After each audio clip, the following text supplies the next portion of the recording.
मीरपुर माथेलो लॻे ॻोठ बानो ख़ुश्क वासी ॻोठाणनि जो उस्तादनि जी खोट ऐं इमारत जी ज़बून हाली हुजण जे ख़िलाफ़ एहतिजाजी मुज़ाहिरो।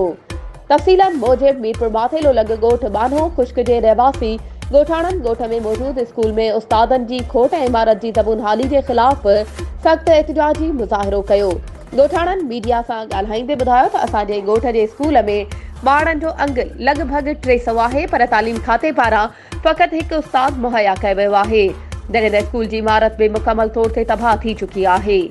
जेको ॿारनि जे वेहण जे क़ाबिल बि नाहे रहियो। ॻोठाणनि वज़ीर तालीम सिंध तक जे चूंडियल नुमाइंदनि DC घोटकी ऐं ॿियनि आला अमलदारनि खां इहो मुतालबो कयो त जल्द अज़ जल्द नवां उस्ताद बि मुक़रर कया वञनि ऐं नई इमारत पिणु मंज़ूर करे ॾिनी वञे। वधीक ख़बरुनि ऐं अपडेट्स जे लाइ असांजे चैनल खे सब्सक्राइब कयो